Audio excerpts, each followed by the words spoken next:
Industry నుంచి వెళ్ళిపోవడానికి reasons ఏమైనా ఉన్నాయా నీకు? జబర్దస్త్ నుంచి బయటికి రావడానికంటే ఒక సిచ్యువేషన్ కారణం. అది ఒక షెడ్యూల్ చేశారు, 2 స్కిట్లు చేశాను, అయిపోయింది. మరుసటి షెడ్యూల్కి వెళ్ళాను, ప్రాక్టీస్ చేయడానికి వెళ్ళాను. మహిదర్ నిన్ను తీస్తాం, నీకు తెలీదా అన్నారు.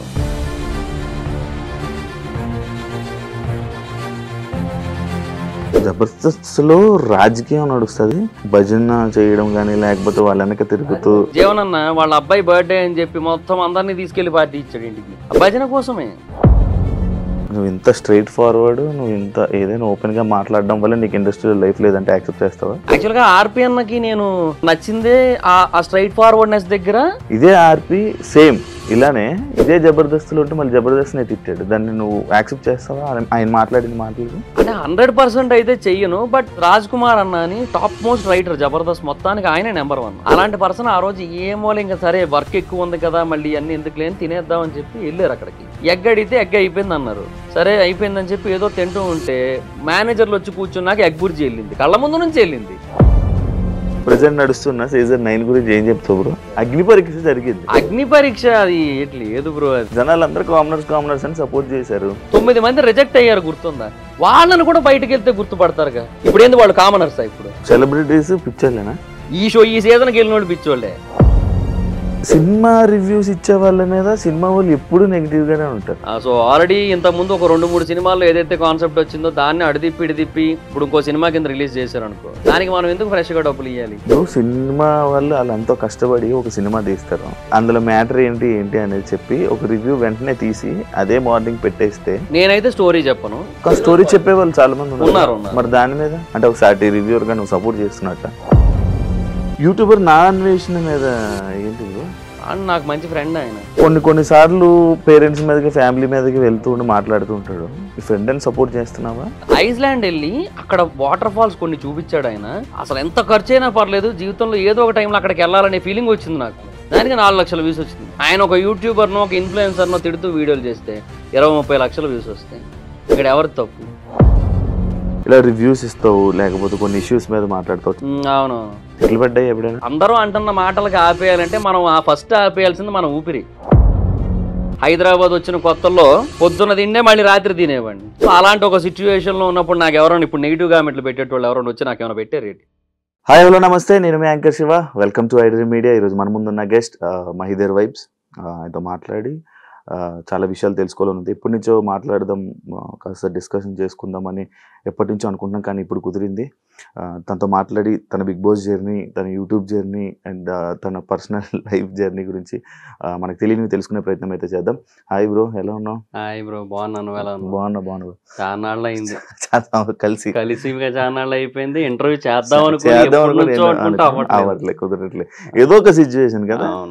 నేను వైజాగ్ వెళ్ళిపోవడం, మీరు అటు వచ్చిన నేను ఇక్కడ ఉండడం, ఎట్లా అయిపోయింది. ఎందుకు వైజాగ్ వెళ్ళిపోయావు? అంటే ఇంకా యూనో ఎలాగా ఇంకా షోస్ అవన్నీ ఇంక పక్కన పెట్టాను. సో ఇంకా మూవీ రివ్యూస్ అది ఎక్కడి నుంచి అయినా చేయొచ్చు. అండ్ రెండోది 1AM షోస్ ఇప్పుడు అక్కడే పడుతున్నాయి, అదొక అడ్వాంటేజ్ అయింది అనుకో షిఫ్ట్ అయిన తర్వాత. అదొకటి. తర్వాత నాకు బిజినెస్ ప్లాన్స్ ఉన్నాయి. సో కొంచెం మా హోమ్ టౌన్ లో స్టార్ట్ చేసుకుంటే బెటర్ కదా అని స్టార్ట్ చేసి దర్ఫీ అని ఒక కెఫే స్టార్ట్ చేశాను. బాగా నడుస్తుంది. ఇండస్ట్రీ నుంచి వెళ్ళిపోవడానికి రీజన్స్ ఏమైనా ఉన్నాయా నీకు? అంటే ఇంకా బేసిక్ గా ఇండస్ట్రీ అంటే పర్టికులర్ గా జబర్దస్త్. నేను వేరే ఎలాగో మూవీ సైడ్ అలాగే ఏం ట్రై చేయలేదు కదా. సో జబర్దస్త్ అంటే నేను రావడమే జబర్దస్త్ అనుకుంటూ వచ్చాను హైదరాబాద్ కి. సో జబర్దస్త్ లో అనుకున్నంత వరకు క్లిక్ అయ్యాను, టీమ్ లీడర్ కూడా అయ్యాను, అన్ని అయిపోయి. బట్ అదే కొన్ని రీజన్స్, కొన్ని సిచ్యువేషన్స్ జరిగాయి అక్కడ. లేదంటే ముందునేమో అట్లీస్ట్ ఆర్టిస్ట్ గా జబర్దస్త్ లో కంటిన్యూ అవుతును. ఆ తర్వాత శ్రీదేవిలో గానీ లేదంటే వేరే షోస్, కొన్ని స్టాండప్ షోస్ వచ్చాయి మల్లెమాల నుంచి, వాటిల్లో అలా కంటిన్యూ అవుతున్నాను. బట్ కొన్ని సిచ్యువేషన్స్ కొన్ని జరిగాయి, వాటి వల్ల వెళ్ళిపోవాల్సి వచ్చింది. మహిదర్ అంటే ఒకానొక టైంలో జబర్దస్త్ మీద ఎలిగేషన్స్ చేసిన మహిదర్ ఉన్నాయి. కానీ అదే జబర్దస్త్ కంటెస్టెంట్లు వాళ్ళు ఎవరైతే ఉన్నారో ఆర్టిస్టులు వచ్చి మాకు అలాంటిది ఏం లేదే అని అంటున్నారు. అంటే ఇప్పుడు నీది నిజమా లేకపోతే వాళ్ళది నిజమా? అంటే ఏదైనా పర్సనల్ ఎక్స్పీరియన్స్ బేసిసే కదా. నేను ఎక్స్పీరియన్స్ పర్సనల్ హర్ట్ అయిన సిచ్యువేషన్ ఏంటి?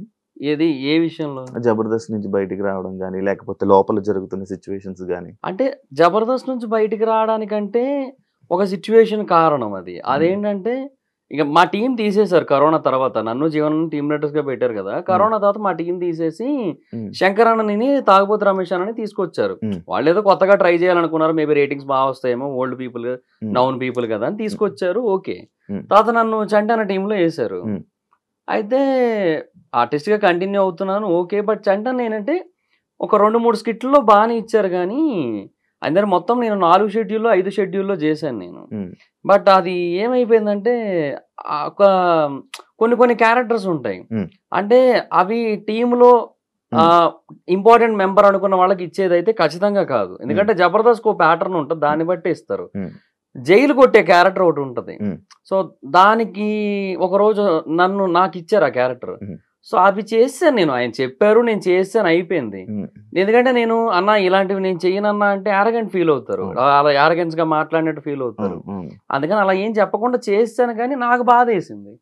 సో ఆల్రెడీ టీమ్ లీడర్ గా చేసా, సో వేరే టీంలో ఆర్పి అన్న టీంలో లీడ్ గా 120 స్కిట్ల దాకా చేసా. సో ఇన్ని చేసిన తర్వాత ఇంకా మరి అలా అంటే నాకు ఇబ్బంది కనిపించింది. సో టీం మారుతానన్నాను, రమేష్ అన్న టీంకి వేశారు. ఒక షెడ్యూల్ చేశారు, 2 స్కిట్లు చేశాను, అయిపోయింది. మరుసటి షెడ్యూల్కి వెళ్ళాను, ప్రాక్టీస్ చేయడానికి వెళ్ళాను. రమేష్ అన్న అంటే అందరూ కూర్చొని ఉన్నారు, రమేష్ అన్న వచ్చారు. అప్పుడు మహిదర్ నిన్ను తీస్తాం, నీకు తెలీదా అన్నారు. నాకు తెలియదు అన్న, నాకు ఎవరు చెప్పలే, మీరు కూడా చెప్పలే కదా అంటే, అదే డైరెక్షన్ డిపార్ట్మెంట్ చెప్తానన్నారు, చెప్పారు అనుకున్నాను వాళ్ళు అన్నారు.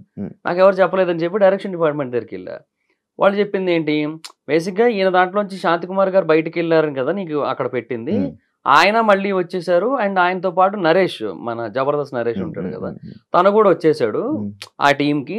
So Naresh punch based and drama based artist కదా, సో ఇంకా ఇద్దరు పంచ్ బేస్డ్ ఆర్టిస్టులు ఎందుకు, నువ్వు తను అని చెప్పి ఇంకా అట్లా నిన్ను పక్కన పెట్టాము, చూద్దాం వేరే ఏదైనా టీంలో ఇరికిద్దాంలే అన్నారు. అదే అన్న, అది నాకు చెప్పొచ్చు కదా ముందే, చెబితే నేను అక్కడికి వెళ్ళిపోయి డైరెక్ట్గా ప్రాక్టీస్కి వెళ్ళిపోయి అక్కడ అందరి ముందు కూర్చొని అక్కడ టీమ్ లీడర్ వచ్చి నిన్ను ఆల్రెడీ తీసావు, నువ్వు ఇక్కడ ఏం చేస్తున్నావు అన్నట్టుగా ఆయనతో అనిపించుకోవాల్సిన అవసరం నాకేముంది. నేను ఇంట్లోనైనా ఉండును, మా ఫోన్లో మాట్లాడుకుని నెక్స్ట్ షెడ్యూల్కి వద్దును, ఈ షెడ్యూల్ రాకపోయినా ఏముంది చెప్పు, నెక్స్ట్ షెడ్యూల్కి వద్దును చెప్పాల్సిందే కదా అంటే, అదే నువ్వు అంత పెద్దగా ఏం ఫీల్ అవ్వవు కదా, పట్టించుకోవు కదా అని నీకు చెప్పలేదన్నారు. అంటే కొంచెం ప్రాక్టికల్గా ఉంటా కానీ మరి ఇంత ప్రాక్టికల్గా ఉండలేం కదా. అక్కడ కొంచెం బాధ వేసింది. నేను మనిషినే కదన్నా, నాకెందుకు బాధ వేసి చెప్పండి, ఇట్లా ఏమి ఒక ఇన్ఫర్మేషన్ లేకుండా ఏది చెప్పకుండా చేసేస్తానంటే.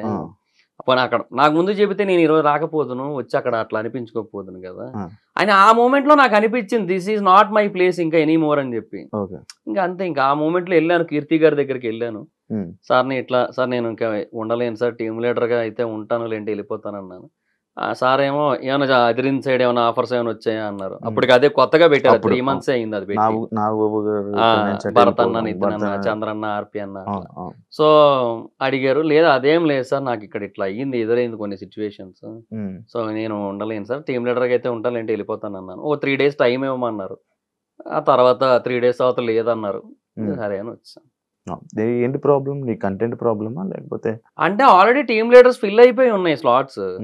ఇంకా ఒకవేళ నాకు ఇవ్వాలి అంటే ఇంకొకరితో టైఅప్ చేయాలి, కొలాబ్ చేయాలి, ఇంకొకరు ఎవరొకరితో అలాగే చేయాలి, అదే ఆప్షన్ ఉంది. ఆ ఆప్షన్ ఏమైనా ఇస్తారేమో అనుకున్నాను. బట్ వాళ్ళు ఏంటంటే ఆ టైంకి ఇంకొక టీమ్ లీడర్ని కొలాబ్ చేస్తే పేమెంట్స్ పెంచాలి కదా. సో మళ్ళీ ఇప్పుడు ఎందుకంటే ఇద్దరు టీమ్ లీడర్స్ ఉంటే ఒక పేమెంట్, ముగ్గురు ఉంటే ఒక పేమెంట్ ఇవ్వాలి కదా, మ్యాండేటరీ అది. సో అందుకని ఇంకా వాళ్ళు కూడా కొంచెం ఆ టైంలో అంత ఇంట్రెస్ట్ చూపించలేదు. సో అయిపోయింది. జబర్దస్త్ లో రాజకీయం నడుస్తుంది, లైక్ ఒక ఆర్టిస్ట్ ఇంకొకరితో లైక్ భజన చేయడం కానీ, లేకపోతే వాళ్ళ వెనక అది ఉంటదా? ఉంటది, పార్టీలు ఉంటాయి ఊరికే. ఇప్పుడు మేము టీమ్ లీడర్ అయ్యామా, మేము టీమ్ లీడర్ అయిన తర్వాత మా జీవనన్న, అంటే నేను జీవనన్న కలిసి కదా టీము, జీవనన్న వాళ్ళ అబ్బాయి బర్త్డే అని చెప్పి మొత్తం అందరినీ తీసుకెళ్లి పార్టీ ఇచ్చాడు, ఇంటికి తీసుకెళ్లి. పార్టీ అంటే తెలుసు కదా, కొంచెం మంచిగా అన్నీ ఉంటాయి, మటను, చికెను, బాటిల్ అన్నీ ఉంటాయి, అవి ఉన్నాయి. అది ఏందో అన్నెసెసరీ కదా. బట్ అది ఎందుకంటే మంచి కోసం, అంతే, భజన కోసమే. తర్వాత మళ్ళీ భోజనాలు పెట్టించాం, అదేంటి అందరూ పెట్టిస్తారు, టీమ్ లీడర్ అయిన ప్రతి ఒక్కరు ఒక షూటింగ్ రోజు భోజనం పెట్టిస్తారు, నాన్ వెజ్. అది మేము పెట్టించాం, అది అందరికీ పెట్టించాం కాబట్టి అది భజన కిందకి రాదు. అది ఏదో ఫార్మాలిటీ అన్నట్టు ఉంటుంది, అది వేరు. బట్ ఇంక ఇట్లాంటివన్నీ ఉంటాయి. ఇది ఏదో మా జీవన దగ్గర నుంచి ఒకసారో 2 సార్లు జరిగింది. బట్ ఇంక మిగతా వాళ్ళ దగ్గర నుంచి జరుగుతూనే ఉంటది మొత్తం. అప్పుడున్నంత ఇది మళ్ళీ ఇప్పుడు లేదు కదా, షో జబర్దస్త్ మొత్తం పడిపోయింది కదా. పడిపోయింది అంటే పాత వాళ్ళు అందరూ వెళ్ళిపోయారు కదా, అందరూ వెళ్ళిపోయారు బ్రో. ఇంక ఇప్పుడు ఏం చూస్తారు అంటే, ఇంకొకటి టైమింగ్స్ కూడా ఈ టైంకే నువ్వు చూడాలి అంటే ఆడియన్స్ కూడా రెడీగా లేరు. ఆడియన్స్కి ఏంటంటే ఇప్పుడు ఆ ఫ్లెక్సిబిలిటీ కావాలనిపిస్తుంది. సో సోషల్ మీడియాలో, ఓటీటీలో, యూట్యూబ్ లో అలా చూసుకోవడానికి ఇష్టపడుతున్నారు. అలా చూస్తే రేటింగ్లు రావుగా, అందుకే ఒక వీక్ లేట్ గా టెలికాస్ట్ చేస్తున్నారు యూట్యూబ్ లో చూసా. బట్ అయినా ఇంకా యూజ్ ఉండట్లా. అండ్ ఇంకోటి కామెడీ కూడా రిపీట్ అయిపోయిన ఫీలింగ్ వచ్చేస్తుంది. మరి ఇప్పుడు మళ్ళీ లైక్ అంటే కొత్త మళ్ళీ పాత వాళ్ళని తీసుకుని వచ్చి మళ్ళీ కొత్తగా జబర్దస్త్ అనేది మళ్ళీ స్టార్ట్ చేసింది. నేను పిలవలే? లేదు రియూనియన్ పిలవలేదు, రియూనియన్ కూడా పిలవలేదు, దానికే పిలవలేదు. మళ్ళీ టీమ్ లీడర్ కి పిలుస్తారా? దాని మీద రివ్యూ కూడా చేసావు కదా, అలా ఉంటదా అని. నేను ఒక వీడియో చేసా. అది ఎందుకు చేశానంటే, నాకు రాఘవ్ గారు ఫోన్ చేశారు. ఫోన్ చేసి ఇట్లా మహేందర్ గారు బాగున్నారా అని జనరల్ గా అప్పుడప్పుడు ఫోన్ చేస్తుంటారు. ఆయన రాఘవ్ గారు మంచి ఆయన ఏదో పర్పస్ ఉంటేనో అని కాకుండా జనరల్ గా కూడా ఫోన్ చేస్తారు. చేశారు, ఇట్లాగా ఎలా ఉన్నారండి, ఏంటి బాగుందా మొత్తం అట్లా అని చెప్తున్నప్పుడు నేను అడిగా నార్మల్గా, ఏంటి సార్ ఇప్పుడు ప్రజెంట్ పరిస్థితి, ఏమైనా అప్డేట్స్ ఏంది, ఇప్పుడు అదే ఫ్లోనా లేంటే ఏమైనా మారుతుందా అంటే, లేదండి కొన్ని మార్పులు చేస్తున్నారు, శ్రీపాద గారు మళ్ళీ వస్తున్నారు, ఇట్లా కొన్ని చేస్తున్నారు, పాత వాళ్ళని మళ్ళీ తీస్తున్నారు, ఇట్లా ఉంది అని చెప్పారనమాట. ఫోన్లేండి అని చెప్పి నేను ఇంకా అదే టాపిక్ మీద ఒక వీడియో కూడా చేశాను నేను యాక్చువల్లీ. ఓకే, ఎప్పుడు వచ్చేసావు నువ్వు జబర్దస్త్కి? ఎందుకు వచ్చావు? నార్మల్గా యాక్టింగ్ ఫీల్డ్కి ఎందుకు వచ్చావు? అంటే జనరల్ గా నేను జాబ్ 2016 లో నేను ఫైజర్ అని ఒక ఫార్మా కంపెనీలో జాబ్ చేస్తూ ఉండేవాడిని. బానే చదివావు కదా? అంటే బానే అంటే డిప్లొమా వరకు చదివా, బట్ అప్పటి వరకు టాపరే, చదివినంత వరకు టాపరే, బానే చదివేవాడిని, మంచి మార్క్స్ ఉండేవి. బట్ మా ఫాదర్ నాకు డిప్లొమా సెకండ్ ఇయర్ లో ఎక్స్పైర్ అయిపోయారు. అది 3.5 years కోర్స్, అది శాండ్విచ్ కోర్స్ అంటారు. శాండ్విచ్, నాన్ శాండ్విచ్ అని ఉంటాయి అనమాట. Non sandwich 3 years, sandwich 3.5 years ఉంటాయి డిప్లొమాలో. సో అది ఎందుకు అన్నారో మాకు అర్థం కాదు. తర్వాత ఎవడో జోక్ గా చెప్పుకుంది ఏంటంటే, ఈ 3.5 years వాళ్ళకి ఇంకో 6 months వేస్ట్ అయిపోతాయి కదా, ఆ 6 months శాండ్విచ్ అయిపోద్ది వాళ్ళకి, కాబట్టి అలా శాండ్విచ్ కోర్సులు అంటారని చెప్పి అట్లా జోకులు వేసుకునే వాళ్ళం. అయితే మెటలర్జీ నాది, డిప్లొమా ఇన్ మెటలర్జీ. సో చాలా టఫ్ అండ్ థియరిటికల్ సబ్జెక్ట్ అది. దాంట్లో కూడా చాలా బాగా చదివేవాడిని, అంతా బాగుండేది. బట్ మా ఫాదర్ ఎప్పుడైతే ఎక్స్పైర్ అయిపోయారో, మా మదర్ నన్ను 2.5 ఏళ్ళు చదివించడానికి చాలా ఇబ్బంది పడ్డారు. సో ఇంకా తర్వాత అంతకంటే అంటే కష్టం కదా. సో దాని బేసిస్ మీద నేను జాబ్ కొట్టాను. మా క్లాస్ నుంచి 7 మంది వెళ్ళాం, నాకు ఒక్కడికే జాబ్ వచ్చింది మా బ్రాంచ్ నుంచి. సో హ్యాపీ జాబ్ చేసుకుంటున్నా. బట్ అక్కడ నాకు ఒక ప్రాబ్లం ఉంది, నేను స్ట్రైట్ ఫార్వర్డ్ పర్సన్. నేను నాకు ఎప్పుడైనా కొన్ని విషయాల్లో రాంగ్ జరుగుతుంది, ఎస్పెషల్లీ అది నాకు ఎఫెక్ట్ అవుతుంది అంటే నేను మాట్లాడతా. నాకు అది జరిగింది అక్కడ.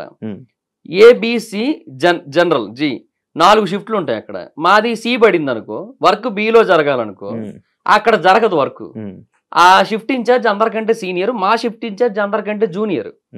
ఆయన ఏం చేసేవాడు, ఏదో మెషిన్ లో రిపేర్ వచ్చిందనో, లేదంటే టైంకి ప్రొడక్ట్ రాలేదనో ఏదో చెప్పి వర్క్ మొత్తాన్ని కూడా డిలే చేసి మా షిఫ్ట్ కి వేసేవాడు.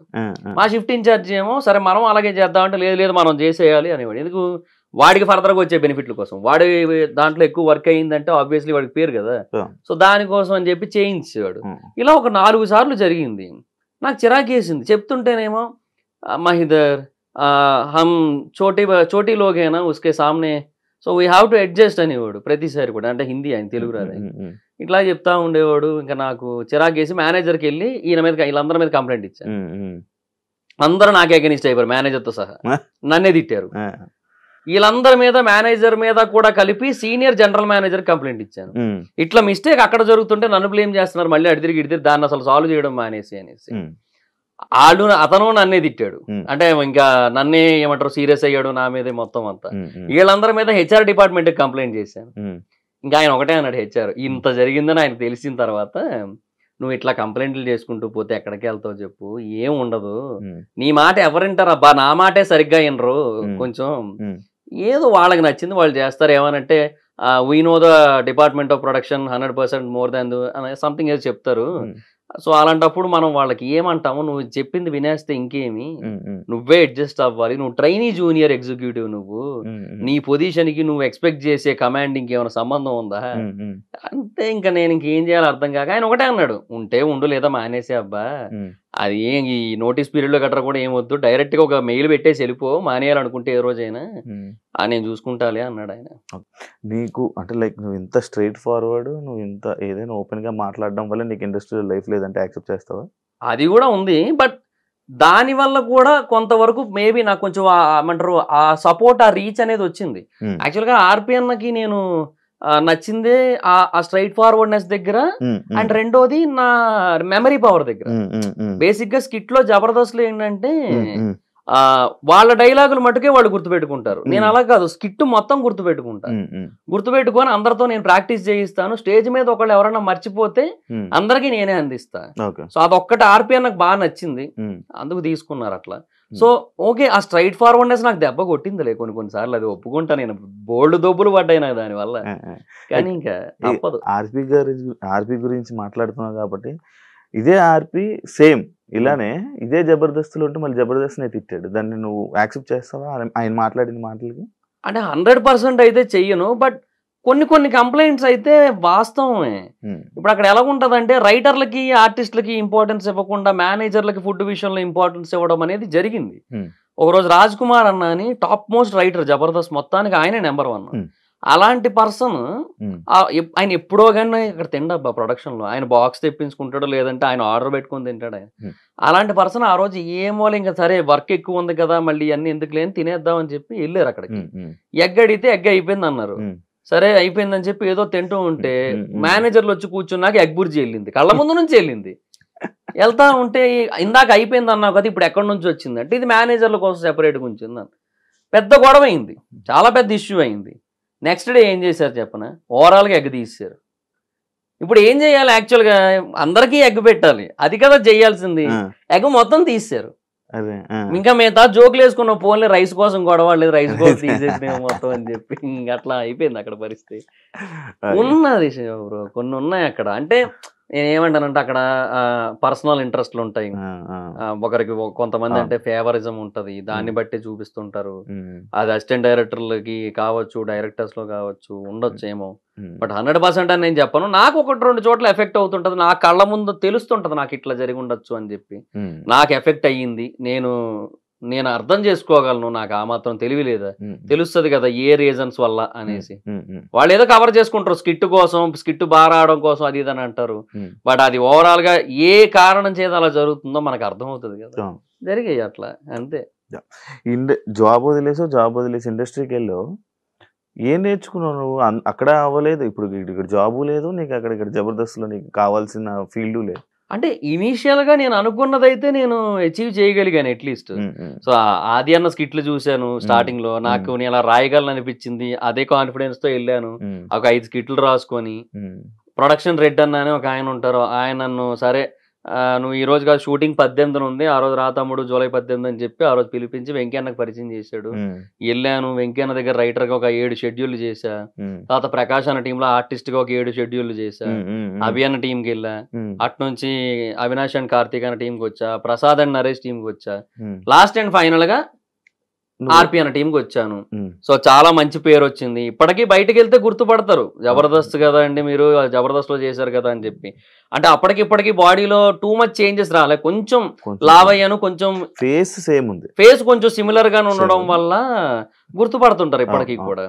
సో అందువల్ల ఏంటంటే అది ఉంది ఇప్పటికి. టీమ్ లీడర్ అవ్వాలనుకున్నా, టీమ్ లీడర్ అయిపోయాను, 18 స్కిట్లు చేశాను.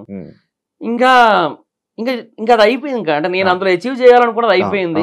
తర్వాత అప్పుడు కూడా కంటిన్యూ అవుతును, ఎందుకంటే నాకు ఇష్టం కాబట్టి.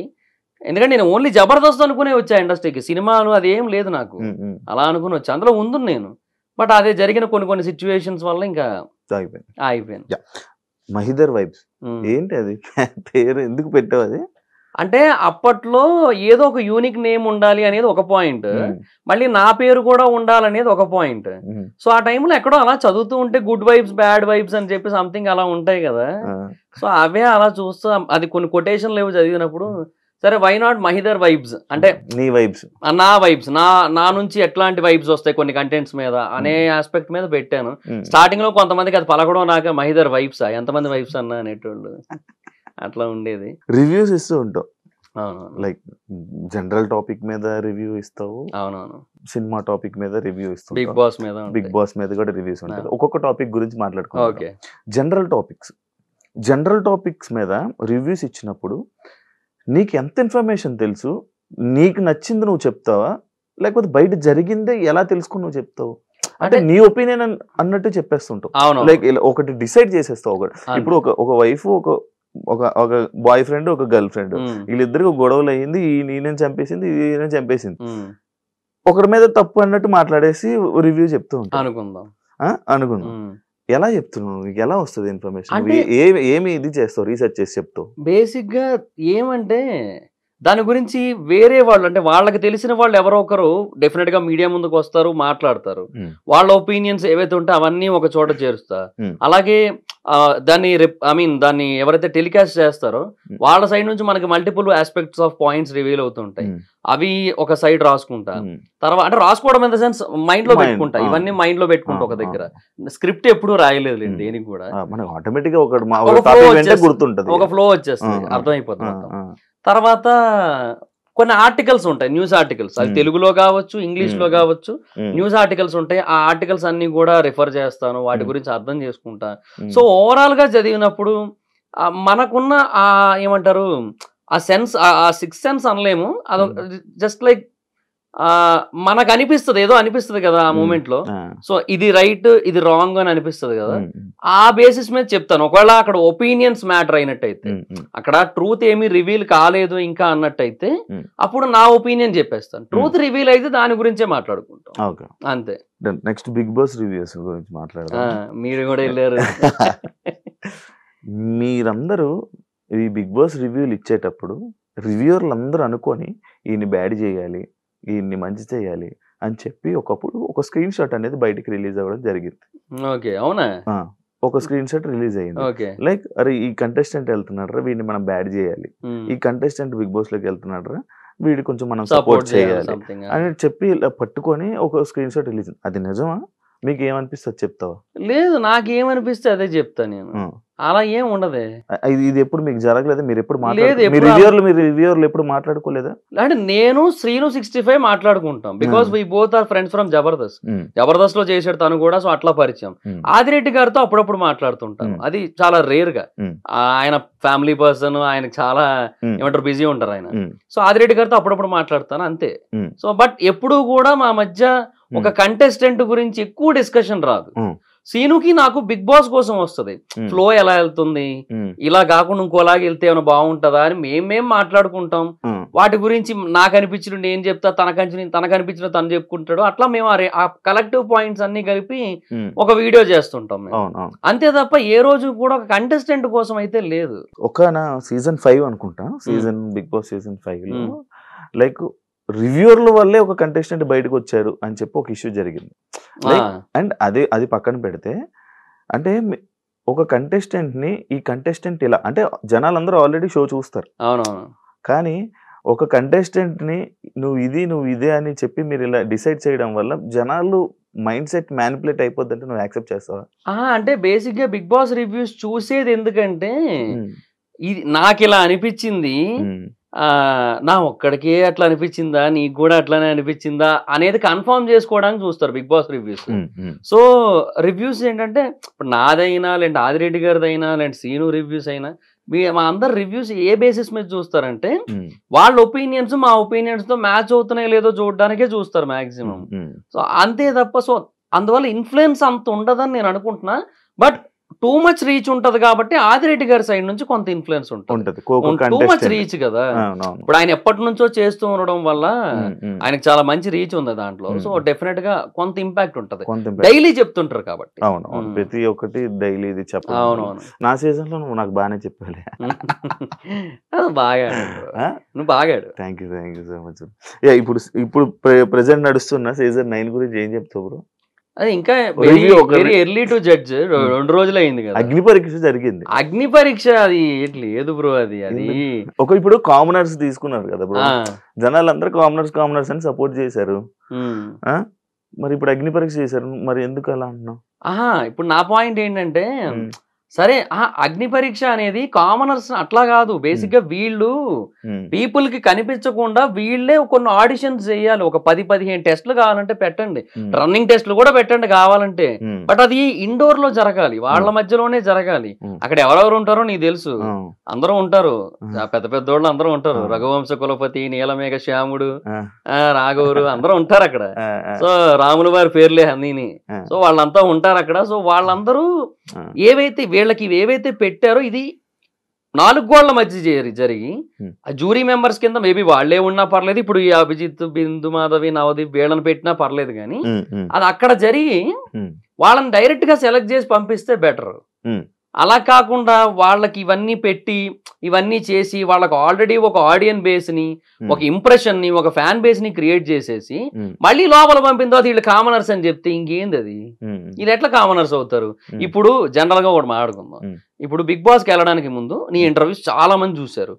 ఒక మినిమం యావరేజ్ 10 లక్షల మంది చూసారు అనుకుందాం. 10 లక్షల మంది బిగ్ బాస్ ఆడియన్స్ అయితే కాదు కదా, 1,00,000 మంది బిగ్ బాస్ ఆడియన్స్ ఉన్నారు అనుకుందాం. అలా అయినా సరే ఓకే, నీకు బిగ్ బాస్ పరంగా కొంత ఫాలోయింగ్ ఉన్నట్టే. బట్ ఇప్పుడు అగ్ని పరీక్ష షోకి వెళ్ళారు ఒకరు. ఆ అగ్ని పరీక్ష షోకి ప్రోమోలు ఏవైతే ఉన్నాయో అవన్నీ కూడా మినిమం టు మినిమం ఒక 10-15 లక్షల వ్యూస్ వస్తున్నాయి.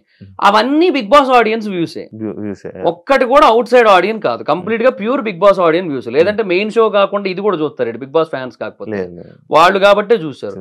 సో 10 లక్షల మంది బిగ్ బాస్ ఆడియన్స్ కి మార్కెట్ ఉన్నోడు సెలబ్రిటీ అవుతారా? ఒక 10 లక్షల మంది జనరల్ ఆడియన్స్ ఉండి 1,00,000 మంది బిగ్ బాస్ ఆడియన్స్ ఉన్నోళ్ళు సెలబ్రిటీ అవుతారా? వీళ్ళే అవుతారు.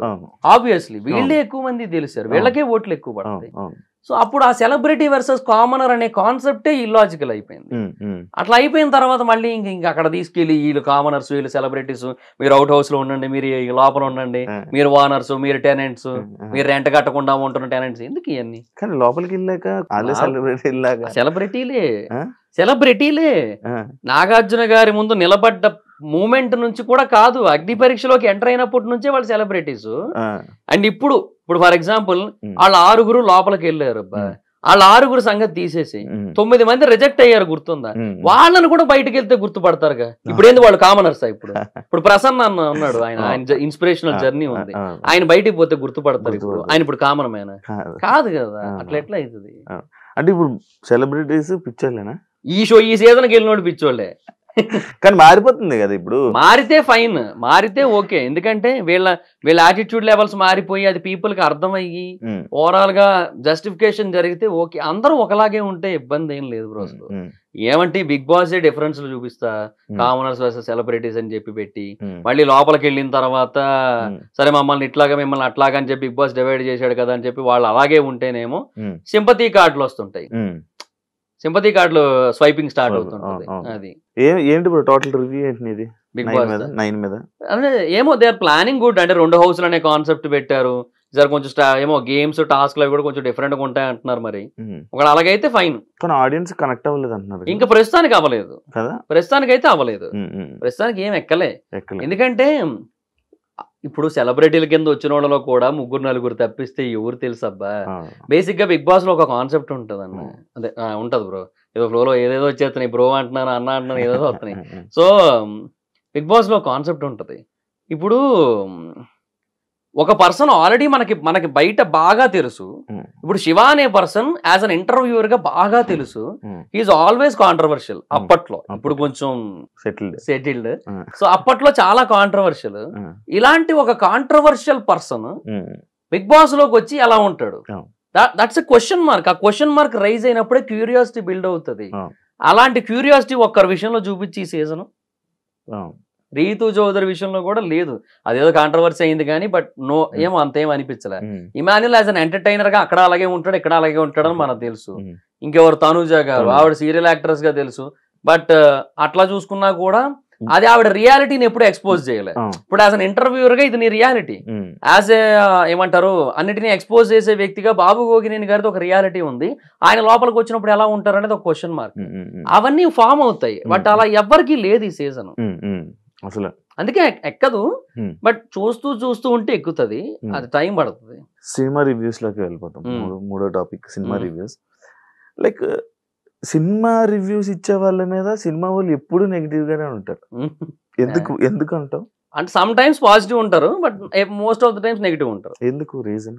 అంటే ఇంకా బేసిక్ గా సినిమాలు కొంచెం బ్యాడ్ క్వాలిటీతో వస్తున్నాయి. Quality in the sense not about VFX అలా కాదు, అంటే కంటెంట్ పరంగానే ఎందుకో రిపీటెడ్ కంటెంట్స్ వస్తూ, సో మళ్ళీ వాటికి మనం డబ్బులు పే చేస్తుంటాం కదా, సో ప్రతిదానికి ఫ్రెష్ గా డబ్బులు కడతాం మనం. సో ఆల్రెడీ ఇంత ముందు ఒక 2-3 సినిమాల్లో ఏదైతే కాన్సెప్ట్ వచ్చిందో దాన్ని అడిదిప్పి ఇడిదిప్పి ఇప్పుడు ఇంకో సినిమా కింద రిలీజ్ చేశారు అనుకో, దానికి మనం ఎందుకు ఫ్రెష్ గా డబ్బులు ఇవ్వాలి, అదొక కాన్సెప్ట్ ఉంటది. సో అందువల్ల ఆడియన్స్ చాలా మంది రివ్యూస్ కి ఎడిక్ట్ అయ్యారు, సినిమాలు బాగోకపోవడం, దానికి ఏమో ఓవర్ హైప్ ఇవ్వడం బాగోని సినిమాలకు కూడా. తర్వాత ఇంక ఈ ఓటీటీ కల్చర్, తర్వాత piracy, ticket rates, popcorn rates, చాలా రీజన్స్ ఉన్నాయిలే పీపుల్ రివ్యూస్ కి ఎడిక్ట్ అవ్వడానికి. సో వాటి వల్ల ఏమవుతుందంటే అసలు ఈ సినిమాకి ఏమాత్రం సంబంధం లేని ఒక వ్యక్తి, ఒక ర్యాండమ్ పర్సన్ సినిమా తాలూకుగా కలెక్షన్స్ డిసైడ్ చేస్తున్నట్టే కదా, అట్లీస్ట్ ఒక 2% or 3%. అది కూడా ఎందుకు అనేది. మళ్ళీ దీనివల్ల ఏమవుతుంది, ఈ టాక్ విన్నోళ్ళు వేరే వాళ్ళతో షేర్ చేయొచ్చు. ఇప్పుడు పలానా రివ్యూర్ ఇట్లా చెప్పాడు బాలేదని, దాన్ని చూసిన 1,00,000 మంది ఇంకొక 1,00,000 మందికి నోటితో చెప్పొచ్చు, అక్కడ చూశాను రా బాలేదన్నారు అది ఇది అని చెప్పి, నేను ఎప్పుడు చూస్తాను ఆయన జెన్యున్ గా చెప్తాడు, ఆయన బాలేదన్నాడు సో బాలేనట్టే సినిమా ఎందుకు వేస్ట్ అన్నాడు అనుకో, 2,00,000 మంది అయిపోయినట్టే. 2,00,000 × 200 కలిసి 4 కోట్లు కదా, అయిపోయినట్టేగా. లైక్ అంటే ఇదే ఇప్పుడు సినిమా వాళ్ళు వాళ్ళు ఎంతో కష్టపడి ఒక సినిమా తీస్తారు, మీరు ఆ స్టోరీని కానీ లేకపోతే అందులో మ్యాటర్ ఏంటి అనేది చెప్పి ఒక రివ్యూ వెంటనే తీసి అదే మార్నింగ్ పెట్టేస్తే ఇబ్బంది కదా. నేనైతే స్టోరీ చెప్పను, ఏ రివ్యూలోని స్టోరీ చెప్పను, అసలు జీరో చెప్పేవాళ్ళు చాలా మంది ఉన్నారు. మరి దాని మీద ఎప్పుడు ఎందుకు చెయ్యలేవు, నువ్వు ఎప్పుడు చెప్పలేదు అంటే ఒకసారి రివ్యూర్ గా నువ్వు సపోర్ట్ చేస్తున్నట్ట? లేదు, నేను ఎప్పుడు స్టోరీ నా దాంట్లో ఏ రోజు రివ్యూలు ఉండదు. ఫస్ట్ హాఫ్ ఇలా ఇలా ఇలా, ఇంటర్వెల్, సెకండ్ హాఫ్, క్లైమాక్స్, ఈ ఆస్పెక్ట్స్ ఉంటాయి తప్ప ఏ రోజు నేను స్టోరీ ప్లాట్, బేసిక్ ప్లాట్ కూడా రివీల్ చేయను నేను. ఈ రోజు ట్రైలర్ లో ఏదైనా కనబడితే దాన్ని బట్టి చెప్తాను అంతే, ఎందుకంటే అది ఆల్రెడీ అందరూ చూసుంటారు కాబట్టి అంతే. కానీ ఆడియన్స్ ఆపేస్తున్నారు కదా మీరు. ఆపేయడం అంటే ఇప్పుడు అదే అంటున్నా, బేసిక్గా ఒక సినిమా బాగున్నా బాగోకపోయినా చూద్దామని ఆల్రెడీ డిసైడ్ అయ్యి ఉన్నట్టయితే ఎవరు రివ్యూస్ ఏం చెప్పినా నో యూస్ వెళ్ళిపోతారు దానికి. ఒక సినిమా బాగుంటే బాగుంది అని టాక్ వస్తే వెళ్దాము, లేదంటే లేదు, ఇప్పటి వరకు రిలీజ్ అయిన టీజర్ ట్రైలర్ చూస్తుంటే అంతంత మాత్రంగానే ఉంది అని అనిపించినట్టయితే అప్పుడు రివ్యూస్ కోసం వెయిట్ చేస్తారు, అప్పుడు రివ్యూస్ ఇంపాక్ట్ ఎక్కువ ఉంటది. బాగుందంటే వెళ్తారు, బాగాలేదంటే వెళ్ళరు. కొన్ని సినిమాలు ఉంటాయి అసలు ఎంత మంచి టాక్ వచ్చినా కూడా వెళ్ళొద్దని డిసైడ్ అవుతారు, అదంతే. ఇంకా ఇప్పుడు ఫర్ ఎగ్జాంపుల్ కొన్ని సినిమాలకి ఇప్పుడు జనరల్ గా ఇప్పుడు రివ్యూస్ లో ఒక 2 lakh వ్యూస్ 3 lakh వ్యూస్ వచ్చిన కొన్ని సినిమాలకి బాగుంది అని టాక్ వచ్చినప్పుడు కలెక్షన్స్ ఒక 50 కోట్లు దాటి ఉండొచ్చు.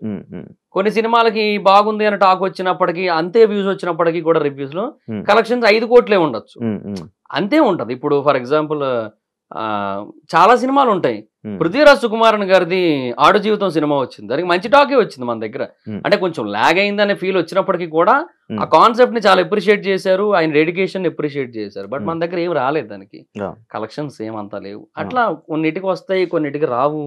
కొత్త లోకాకి వచ్చాయి, ఆడు జీవితంకి రాలేదు. ఎందుకు రాలేదంటే ఏమో చెప్పలేము, దానికి దీనికి సిమిలర్ టాకే వచ్చింది దగ్గరగా.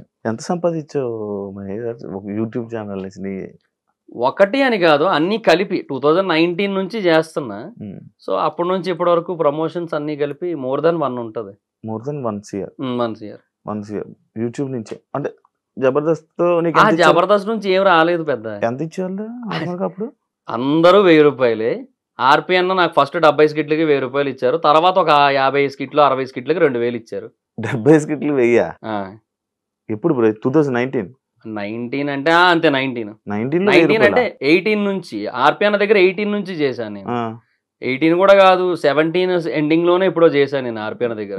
అప్పటి నుంచి చేస్తున్నా అన్న దగ్గర. సో అప్పటి నుంచి అనమాట. యూట్యూబర్ నా అన్వేషణ మీద ఏంటి బ్రో? నాకు మంచి ఫ్రెండ్ ఆయన ప్రస్తుతానికి. అంటే చాలా మందికి బూతులు తిడుతున్నారు, వల్గారిటీ ఉంటుందా? ఫుల్ ఉంటది. కొన్ని సార్లు పేరెంట్స్ మీదకి ఫ్యామిలీ మీదకి వెళ్తూ మాట్లాడుతూ ఉంటాడు. ఫ్రెండ్ అని సపోర్ట్ చేస్తున్నావా? లేదు, సపోర్ట్ ఏం లేదు. నేను దాన్ని ఏమంటారు, అది కరెక్ట్ కాదని చెప్తాను. But end of the day audience encouragement ఉంది దానికి. ఆయన ఐస్లాండ్ వెళ్ళి అక్కడ వాటర్ ఫాల్స్ కొన్ని చూపించాడు. ఆయన వరల్డ్స్ బెస్ట్ వాటర్ ఫాల్ అనిపించింది నాకు అక్కడ. ఆయన క్యాంపింగ్ వేసుకొని వ్యాన్ తో అది డ్రోన్ షాట్లు చూపించాడు. అసలు ఎంత ఖర్చు అయినా పర్లేదు జీవితంలో ఏదో ఒక టైంలో అక్కడికి వెళ్ళాలనే ఫీలింగ్ వచ్చింది నాకు. అంత బాగుంటది అది. దానికి 4 లక్షల వ్యూస్ వచ్చింది. ఆయన ఒక యూట్యూబర్ నో ఒక ఇన్ఫ్లుయెన్సర్ నో తిడుతూ వీడియోలు చేస్తే 20-30 లక్షల వ్యూస్ వస్తాయి. ఇక్కడ ఎవరి తప్పు? చూడకూడదు అట్లాంటివి. నేను అదే అంటున్నా, ఇప్పుడు ఇట్లాంటి వాటిని ఎంకరేజ్ చేస్తున్నారు. 18+ డైలాగుల్ని, 18+ కంటెంట్ ని వాటిని ఎంకరేజ్ చేస్తున్నారు. అటు బూతులు మాట్లాడుతున్నా కూడా త్యాగరాజ కీర్తనలు లేదంటే శ్రీశ్రీ మహాప్రస్థానం అన్నట్టు వింటున్నారు వాటన్నిటిని కూడా. మరి ఇంకా అయ్యే చెప్తారు వాళ్ళు. శ్రీశ్రీ మహాప్రస్థానం ఎందుకు చెప్తారు? ఇయ్యే ఎక్కువ వింటున్నప్పుడు అంతే ఉంటది. రివ్యూస్ అవును 9 కి బిగ్ బాస్ ఇస్తున్నా హైదరాబాద్ వైబ్స్ లోనే. ఓన్లీ బిగ్ బాస్ రివ్యూస్ మీద ఎంత సంపాదిస్తామా? ఒక అంటే పెర్ సీజన్ ఒకవేళ బాగా ఎక్కువ వీడియోలు చేస్తే మంత్ కి ఒక 2 lakhs అబౌవ్ వస్తుంది. 2 lakhs అంటే నాకు ఇంకా అంత రీచ్ లేదు కదా. నేను ఎక్కువ వెళ్తుంది కదా బానే. అంటే ఒక 3 lakhs వరకు కూడా వచ్చు. 2 lakhs to 3 lakhs మధ్యలో ఉంటది. 3 వరకు టచ్ అవ్వచ్చు. ఒక సీజన్ మొత్తానికి 15 వరకు వెళ్ళొచ్చేమో ఒకవేళ బాగా క్లిక్ అయితే. అక్టోబర్ నవంబర్ మంత్ లో మనకి ఆర్పిఎం ఎక్కువ ఉంటది కదా, అప్పుడు మేబీ క్లిక్ అయితే ఎక్కువ రావచ్చు. 3 నెలలకు 15 లక్షలు 4 నెలల కంటే 3 నెలలు 15 రోజులు కలిపి అట్లా ఏమైనా రావచ్చు. బట్ నేనేమంటే నాకు already Mahidhar vibes, trending topics, facts and mysteries, ఇప్పుడు బిజినెస్ పెట్టా కొత్తగా, ఇవన్నీ ఉండడం వల్ల అన్ని చేయలేను, తక్కువే వస్తుంది. ఇప్పుడు తగ్గించాను. కంటెంట్ డౌన్ కూడా అయింది మధ్య. కంటెంట్ కూడా ఎక్కువ పెట్టలేకపోతున్నా. హైదరాబాద్ వచ్చా ఇప్పుడు, ఇక్కడ కుదరట్లేదు చేద్దామంటే. ఎంత అయింది బిజినెస్ పెట్టడానికి? అరౌండ్ ఒక అంటే 60 దాకా అయింది. 60 lakhs. పెళ్లి అయింది కదా రీసెంట్, కట్నమా? అదేట్లేదు. ఏంటి పెళ్లి? లవ్ మ్యారేజా? లవ్ మ్యారేజా? ఎప్పటి నుంచి లవ్? అంటే 2024 జనవరి 1 నుంచి. ఎక్కడ, ఎలాగా అంటే చెప్తా ఒకసారి. అంటే తను ఆంధ్ర యూనివర్సిటీలో ఎంఎస్సీ చేస్తుంటారు. వైజాగే అంటే తన రాజమండ్రి, ఎంఎస్సీ కోసం ఆంధ్ర యూనివర్సిటీ. సో అట్లా నా సబ్స్క్రైబర్ కొంచెం అలా ఇన్స్టాలో మెసేజ్ చేసి, అయ్యో నా ఎన్ని సబ్స్క్రైబర్లు మెసేజ్ చేశారో చూడు, రిప్లై ఇవ్వలేం బ్రో, భయం. మళ్ళీ నువ్వే రివ్యూ ఇస్తావు శివసాయి రిప్లై ఇచ్చాడని చెప్పి. ఎందుకు బ్రో? నాకు సరిపోయింది. లేదు, పెళ్లి చేసుకుంటే ఎవరేమనరు కదా, అది కూడా కరెక్ట్. సారీ చెప్పు, అది కూడా కరెక్ట్. సో ఆ తర్వాత ఇంకా అట్లాగా ఇంకా కాసేపు ఒక 2-3 టైమ్స్ నార్మల్ గా మెసేజ్ చేసుకుని, ఆ తర్వాత అట్లా మాట్లాడుకుని కొంచెం తర్వాత ఒక రోజు అట్లా బీచ్ రోడ్ లో కలిసి అలా ఫ్రెండ్షిప్ అనేది బిల్డ్ అయింది. అట్లా లవ్ అయిపోయి లవ్ మ్యారేజ్ చేసుకున్నా. అట్లా అరేంజ్ మ్యారేజ్ అనుకున్నా నేను. నువ్వు మ్యారేజ్ అయిపోయి నేను వైజాగ్ వెళ్ళిపోయాను బ్రో అంటే. మ్యారేజ్ ముందే వెళ్ళిపోయాను నేను. 2023 ఫెబ్లోనే వెళ్ళిపోయాను. ఫెబ్లో వెళ్ళిపోయావు. హైదరాబాద్ లో మంచి ఆపర్చునిటీస్ ఉంటాయి కదా నీకు, ఎందుకు వైజాగ్? అంటే వెళ్ళిపోయాను ఇంకెందుకంటే నాకు బేసిక్ గా కొంచెం అది ఎలా అంటే నాకు బిజినెస్ మీదే కాన్సన్ట్రేషన్ ఎక్కువ ఉంది. మొదటి నుంచి బిజినెస్, ఇప్పుడని కాదు, స్టార్టింగ్ నుంచి 2019, 18 ఆ టైం నుంచి కొంచెం బిజినెస్ అంటే బాగా ఇంట్రెస్ట్ ఉండేది. సో ఎప్పటికైనా బిజినెస్ పెట్టాలని ఉంది. కొంత ఇన్వెస్ట్మెంట్ ఎలాగో గ్యాదర్ అయ్యింది. సో ఓకేలే అని చెప్పి ఇంకా అలా చేద్దాం అనుకున్నా. హోమ్ టౌన్ అయితే బెటర్ కదా కొంచెం అని ఒకటి. రెండోది ఏంటంటే ఇంకా మూవీ రివ్యూస్ ఎక్కడి నుంచి అయినా చేసుకోవచ్చు కదా. పైగా ఇప్పుడు 1 AM షోలు అక్కడే పడుతున్నాయి. కొంచెం అదొక అడ్వాంటేజ్ కూడా ఉంది కదా. సరే ఇంకా బెటర్లే అని చెప్పి ఇంకా అటే వెళ్ళాను. వైజాగ్ సొంత ఊరు కదా, అంతే. ఇక్కడికి రావట్లే అప్పుడప్పుడు వస్తున్నా అంతే, చాలా రేర్ గా. రీసెంట్ టైమ్స్ లో యూట్యూబ్ లో రివ్యూస్ అనగానే కానీ లేకపోతే ఏదైనా ఒక ట్రెండింగ్ ఉందంటే మన నాగవంశీ గారు వేసే డైలాగులు, పంచ్ డైలాగులు, రివ్యూస్ ఇచ్చే సవాళ్ళు, ఆయన పెట్టే ట్వీట్లు. నువ్వేం చెప్తావు బ్రో దాని గురించి, ఆయన గురించి? అంటే ఆయన ఫ్రస్ట్రేషన్ కూడా కరెక్టే ఒక రకంగా. ఆయన ఏమంటారు, సినిమాల మీద బతుకుతూ సినిమాలను చంపేయాలనుకుంటే ఎలాగా అంటారు. అది 100% వాస్తవం కదా. కాకపోతే ఆయన సైడ్ కూడా కొన్ని మిస్టేక్స్ ఉంటాయి. ఆయన చిన్న చిన్న వాటికి రియాక్ట్ అవుతుంటారు. ఎవరో ఇప్పుడు ఒక యూట్యూబర్ ఏదో ఒక దగ్గర ఏదో ఒక చిన్న కంపారిజన్ ఏదో చేస్తే దాని గురించి ఈయన ఇంకెక్కడో రౌండ్ టేబుల్ కాన్ఫరెన్స్ పెడుతున్న టైంలో ఈయన వెళ్ళి దాని గురించి మాట్లాడి అన్నెసెసరీ అంటున్నా నేను. సో ఇవన్నీ కూడా అంటే ప్రొడ్యూసర్స్ అనే పర్సన్ ఎప్పుడు కూడా నా దృష్టిలో చాలా స్ట్రాంగ్ పిల్లర్ ఫర్ సినిమా. అంటే ఇప్పుడు ఎవరైతే హీరోస్ ఉన్నారో ఒక 50 మంది హీరోలు ఉన్నారు మన దగ్గర, ఇంకా ఎక్కువే ఉంటారు కూడా. వీళ్ళెవ్వరూ లేకపోయినా ఒక సాలిడ్ ప్రొడ్యూసర్ ఉంటే నిన్ను పెట్టైనా సినిమా తీసేయచ్చు. అవునా? మేబీ అదే కంటెంట్ బాగుంటే వస్తారు అనడానికి ఇప్పుడు బోల్డ్ ఎగ్జాంపుల్స్ మన కళ్ళ ముందే ఉన్నాయి. యానిమేషన్ సినిమా తీసుకుంటాడు అబ్బా పోనీ, ఏది కాదంటే మహావతార్ నరసింహలాగా. ప్రొడ్యూసర్ ఉండాలి, ప్రొడ్యూసర్ అనేటోడు ఉండాలి. ప్రొడ్యూసర్ అనేటోడు ఎప్పుడు కూడా వెళ్ళిపోకూడదు. సో హీరోలు ఉంటే అది క్రేజ్ అదంతా వేరు. బట్ ప్రొడ్యూసర్ చాలా ఇంపార్టెంట్. అలాంటి ఒక ఇంపార్టెంట్ పిల్లరు నాకు ఏదో ఆ మూల చిన్న బూజు పట్టింది, నేను దాని గురించే పట్టించుకుంటా, ఇంకా మిగతా పిల్లలు అందరి కోసం పట్టించుకోరంటే ఎట్లా? ప్రొడ్యూసర్స్ ఎప్పుడు కూడా అసలు అంత ఇంటరాక్ట్ కాకూడదు. బార్బలనే కాదు, ఎవరితోని ఇంటరాక్ట్ కాకూడదు, ఎవరిని ఏమంటారు ఓవర్ గా క్రిటిసైజ్ చేయకూడదు, ఓవర్ గా పాజిటివ్ గా చెప్పినప్పుడు ఓవర్ గా పొంగిపోకూడదు. నిన్న ఈటీవీ విన్, నిన్న మొన్న అనుకుంటా ఈటీవీ విన్ పేజ్ ఉంటుంది కదా ట్విట్టర్ లో, వాళ్ళు బార్బల్ ఇది బాగుందని చెప్పాడని చెప్పి can we say that Little Hearts is a verbal certified film అనొచ్చా అని చెప్పి ఏదో పెట్టాడు అనమాట. ఇప్పుడు బార్బల్ కి సీతారామన్ నచ్చలేదు, ఇప్పుడు ఈటీవీ విన్నాడు Sita Ramam is a worst movie అని చెప్పి ఒక ట్వీట్ వేయగలడా? వేయలేడు. ఇప్పుడు బార్బల్ కి సలార్ సినిమాలో ఉన్నవన్నీ ఇల్లాజికల్ సీన్లు అనిపిస్తాయి. ఇప్పుడు ఈటీవీ విన్నోడు వచ్చి Salaar is the most illogical film in the decade of the Telugu film industry అని ఒక ట్వీట్ వేయగలడా? కాటేరమ్మ కొడుకులు రారా అక్కడికి ఈటీవీ ఆఫీస్ కి? అట్లా ఉంటది కదా. సో అదే అంటున్నా, ఎప్పుడు కూడా you don't need to, I mean అంటే ఏమంటారు, ఒక పర్సన్ ఒపీనియన్ ని సీరియస్ గా తీసుకోవాల్సిన అవసరం లేదు. టూ మచ్ పాజిటివ్ అయినా టూ మచ్ నెగిటివ్ అయినా అంత సీరియస్ అన్నెసెసరీ.